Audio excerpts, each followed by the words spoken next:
पप्पू यादव ने आवाज उठाया, पप्पू यादव को जेल भेज दिया गया और पप्पू यादव जेल से निकलते बेल मिल गया, फिर उनको 2 पुराने केस में रिमांड पर ले लिया गया। यानी कि आप आवाज उठाइएगा तो आप ही का डीएनए टेस्ट लिया जाएगा, आप ही को मुकदमा में फंसाया जाएगा।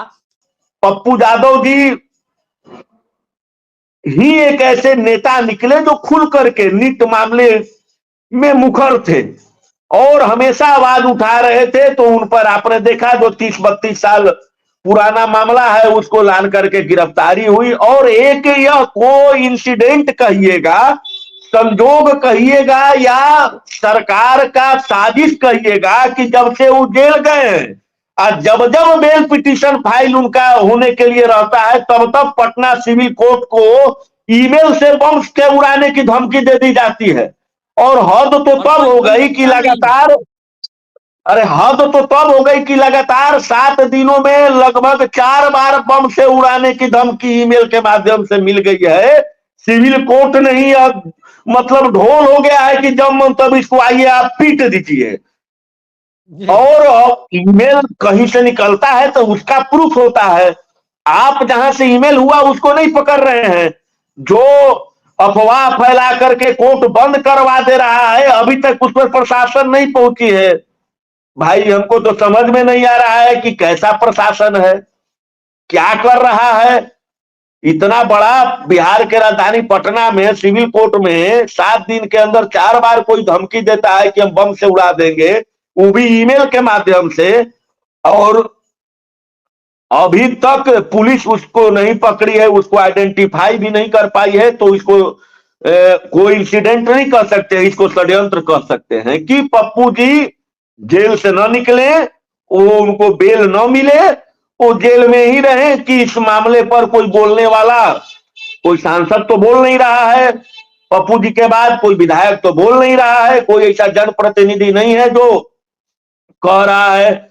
और एक चीज और है, जिस जिस पार्टियां को या जिस जिस लोगों को भूमिहार जाति ने नकार दिया, उनको चुनाव में धूल चटाया, वे सारे लोग आज जो है बिहार की निर्भया की लड़ाई लड़ रहे हैं। और जिनको हम लोगों ने चुनाव जिताया, जिनको हम लोगों ने सत्ता पर बैठाया, जिनको हम लोगों ने बूथ पर लड़ करके वोट दिलाया, वो सारे लोग सरेंडर कर गए हैं और आवाज तक नहीं उठा रहे हैं कि न्याय मिलेगा कि नहीं मिलेगा। अरे कौन है अपराधी? अरे ये तो पकड़ो यार। गृह मंत्री जी कहते हैं कि हम अपराधी को पकड़ करके उस पर माला चढ़वा देंगे, पहले अपराधी नहीं तय हो रहा है। गृह मंत्री जी कहते हैं कि हम धरती फाड़ करके पाताल से अपराधी को निकाल देंगे। तो अपराधी पाताल में नहीं है गृह मंत्री जी, डायलॉग मत दीजिए। अपराधी धरती पर है, अपराधी बिहार में है, अपराधी पटने में है। आप उसको तो अभी तक महीना दिन से ऊपर हो गया, पहचान नहीं कर पा रहे हैं और कह रहे हैं कि मले पे नहा देंगे। तो ये सब डायलॉग बाजी अब ज्यादा दिन तक नहीं चलेगा। हम लोग मूर्ख नहीं है, ऐसा नहीं है कि हम विधायक एमपी नहीं है और हम लोग मूर्ख हैं और आप लोग विधायक एमपी मंत्री बन गए हैं तो बहुत ज्यादा पढ़े लिखे हैं। पहले अपराधी को तो तय करिए महाशय। डायलॉगबाजी से कितना दिन काम चलेगा? ये डायलॉगबाजी नहीं चलेगा।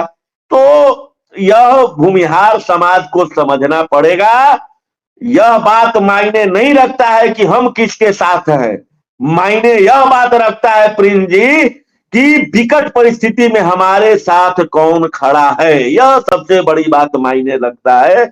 और वर्तमान परिस्थिति में जिनको हम लोगों ने चुनाव जिताया, सत्ता पर बैठाया, मंत्री बनाया, मुख्यमंत्री बनाया, सांसद बनाया, वो तमाम लोग जो हैं आज नीट मामले में चूं तक बोलने से परहेज कर रहे हैं। तो ये लोग हमारे साथ नहीं है, यह तो साफ हो चुका है।